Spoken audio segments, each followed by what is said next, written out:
iniciar mais uma aula, propriedades da matéria, dando continuidade à aula passada. E vamos trabalhar mais dois temas: estados físicos da matéria e mudanças de estado físico. Bom, como vimos anteriormente, matéria é formada por partículas pequenas, que são os átomos, e estão em constante movimento. A diferença entre esses estados físicos da matéria é justamente por essa movimentação entre essas partículas. Então, os estados, eles são definidos também pela pressão, temperatura e pelas forças de atração entre essas partículas. E nós temos três estados: o estado sólido, o estado líquido e o estado gasoso.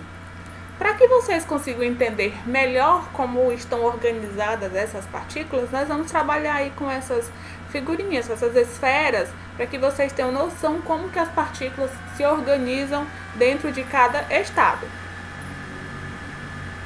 Bem, o estado sólido, ele apresenta características macroscópicas, forma definida e volume constantes em determinada temperatura. É só a gente começar ali a pensar no gelo, né? O gelo é a água em estado sólido. Ó, aqui quando a gente observa o gelo, vemos ali que as partículas dele, as esferas, estão todas muito organizadas, elas estão bem próximas, são fortemente atraídas uma pela outra, então ela fica com essa forma assim mais juntinha. Então, esse é o estado sólido. E temos propriedades específicas do estado sólido, como a dureza é relacionada com a capacidade de riscar e ser riscado. Quanto mais duro um sólido, mais difícil de riscar a superfície. Nós temos um exemplo aqui que tem uma alta dureza, que é o diamante. Ele é considerado o sólido mais rígido encontrado no nosso planeta. Ductibilidade e maleabilidade estão relacionados com a capacidade de alguns solos apresentam de se deformar e não recuperar a forma original quando a força que causa a deformação cessa. É exercida uma força sobre esse sólido e esse sólido não consegue voltar à sua forma original. Temos o exemplo, o chumbo. E a elasticidade é mais uma propriedade, é uma característica dos solos que se deformam, mas recuperam a forma original quando cessa a força causadora da deformação. Ou seja, se a força aplicada for maior que a interação entre as partículas, a gente consegue sim romper esse material. Mas se a força for menos forte, a gente consegue ali deixar o material e ele volta à sua forma original. Como a gente tem o elástico, a liguinha ali, aquela liguinha que nós utilizamos no dinheiro. Se nós puxarmos ela e ela não se romper, é porque nossa força foi menor do que a ligação entre as partículas. Mas quando nós soltarmos, ela volta ali ao seu estado original. Mas se a força que nós utilizarmos for maior, conseguimos romper e ela não volta ali à sua formação original. Resistência ou tenacidade é a propriedade dos materiais relacionada com sua capacidade de suportar forças externas sem se romper ou se fraturar. Temos o exemplo do ferro. O ferro ele é bastante utilizado em construções civis, em pontes. Por quê? Porque o ferro ele tem uma durabilidade, uma resistência muito maior. Tem pontes aí que tem mais de 100 anos construídas à base de ferro, justamente porque o ferro ele tem a ser mais resistente e a conseguir durar mais, certo? Continuando agora para o próximo estado, é o estado líquido. Indo lá na base da água ainda temos o gelo, o estado sólido. Agora a gente vai para o gelo derretido, que seria o quê? O estado líquido. Apresenta determinada temperatura, volume constante e partículas mais afastadas, maior liberdade de movimento. Ó, o estado líquido, quando a gente observa ele, nós vemos que as partículas já estão um pouco mais afastadas, ou seja, essa força de atração já diminuiu se compararmos ao estado gasoso. Então, ela já começa a ficar ali mais agitada, de forma que apresenta volume constante, por exemplo, em determinado recipiente. Se Se nós temos um copo de água, a gente tem aquele volume ali constante daquele líquido. Propriedades. Esse volume pode ser constante também, dependendo da temperatura que existe no ambiente. Volatilidade. Volatilidade, facilidade de evaporação. É a facilidade que os líquidos têm de evaporar, como nós temos, por exemplo, o etanol, a acetona, eles evaporam com maior facilidade. Então, se você deixa ele no ambiente, ele vai evaporar mais rápido. Viscosidade. Está relacionado com a resistência de um material oferece ao escoamento. Nós vemos que o mel é um líquido, mas é um líquido um pouco espesso, que ele tende a ser difícil de escoar. Então, quando você levanta o mel, ele vai ali bem lentinho. Então, essa é uma propriedade dos líquidos, a viscosidade. Estou passando carro de som. Estado gasoso. O estado gasoso tem forma e volume variável, que depende do recipiente que os contém, ocupando todo o volume disponível. Se o recipiente aumenta, ele se expande. Se o volume diminui, ele se comprime. Quando a gente observa as partículas no estado gasoso, nós já vemos o quê? Partículas desorganizadas, partículas afastadas, ou seja, a atração entre essas partículas é muito menor. E dependendo do recipiente onde ela está, ela pode aumentar ou diminuir, né? Por exemplo, como o balão, se nós enchermos o balão, ele vai sempre ali expandir aquela estrutura onde está sendo comportada. Então, o gasoso sempre está relacionado a vapor e a gás. Mudanças de estado físico. Bem, a gente viu que tem o sólido, líquido e o gasoso, mas como há essas mudanças? Que nome damos a esse tipo de mudança? Quando ele vai do estado gasoso para o estado líquido, ou do gasoso direto para o sólido, ou vice-versa. Então, a gente tem nomes próprios para cada mudança de um estado para o outro.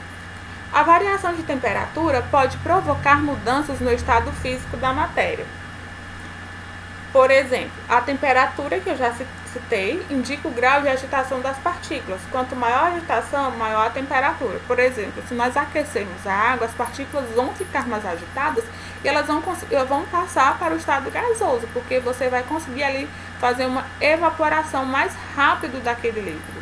E o calor é a energia transferida em razão da diferença de temperatura entre dois corpos, e é justamente do corpo com maior temperatura para o corpo com menor temperatura. Mudanças que ocorrem com o aumento da temperatura. Nós temos a fusão, que é o processo de sólido para o estado líquido, então a gente está aumentando a temperatura. Fusão, sólido para o líquido. Evaporação, que nós já observamos algo atrás, líquido para o gasoso, ocorrendo de duas maneiras. A evaporação, de forma lenta, principalmente na superfície do líquido, sem o surgimento de bolhas, a água evapora. E a ebulição, que é o processo rápido que ocorre em todas as partes do líquido, com formação de bolha de vapor, ou seja, quando você está fervendo aquele líquido. A gente fala o ponto de ebulição, que é justamente o ponto que há a fervura daquele líquido. E temos o ponto de a sublimação, que é a mudança direta do estado sólido para o estado gasoso, sem passar pelo estado líquido. Mudanças que ocorrem com a diminuição da temperatura. Temos a condensação, que vem do estado gasoso para o estado líquido, agora a gente está voltando. Solidificação, já fala sólido, do estado líquido para o estado sólido. Como você vai lá e coloca água nas forminhas de gelo no freezer, então você vai congelar aquela água. E a ressublimação é a mudança do estado gasoso diretamente para o estado sólido. Quando a gente observa essa imagem, a gente vê justamente, aumento de temperatura. Nós temos sólido para líquido, fusão, líquido para gasoso, vaporização, sólido para gasoso, sublimação. Voltando, diminuindo a temperatura, nós temos de gasoso para sólido, ressublimação, de gasoso para líquido, condensação, e de líquido para sólido, solidificação. Então, essa é uma tabelinha que vocês precisam aprender que é muito importante. Temperatura de fusão e temperatura de ebulição. Temperatura de fusão do estado sólido para o estado líquido equivale à temperatura de solidificação. Por exemplo, a água na temperatura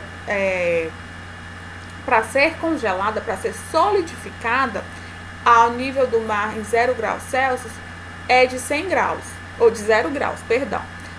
A temperatura de fusão, para que a gente consiga colocar a água, solidificar ela, então é de 0 graus Celsius ao nível do mar em 0 graus, certo? Porque tudo a gente baseia ao nível do mar. Já a temperatura de ebulição, que é justamente o ponto de fervura, o ponto que a água vai ferver, falando de água, ocorre quando a mudança do estado líquido para o estado gasoso. E o ponto de ebulição é de 100 graus Celsius a 0 graus ao nível do mar. Por exemplo, se uma cidade está a graus diferentes a nível do mar, isso pode interferir no ponto de ebulição, certo? Por exemplo, suponhamos que Bom Jesus está a 2 graus a nível do mar, exemplo. Então, a gente tem que o ponto de ebulição daqui pode variar se outra cidade estiver a 0 graus a nível do mar. A influência da pressão. Além da temperatura, a pressão também influencia o efeito da pressão nas mudanças de estado. Outra coisa, a temperatura de fusão e de ebulição também serve para separarmos substâncias, por exemplo, o cloreto de sódio e o carbonato de sódio. O cloreto de sódio é o sal de cozinha, eles têm ponto de ebulição diferente, então é mais fácil para identificar que substância é aquela justamente pelo ponto de ebulição deles. Como eu falei aqui, a pressão ela influencia bastante. Então, a pressão atmosférica diminui à medida que aumenta a altitude. Por exemplo, quando jogadores de futebol vão jogar em países que a gente ouve que que a altitude é muito que tem uma altitude elevada, então a gente vê que eles têm dificuldade de respiração. Então a pressão atmosférica lá é maior, ou seja, quanto maior a altitude, maior a pressão atmosférica. Vamos analisar por um fato cotidiano nosso, que é a panela de pressão.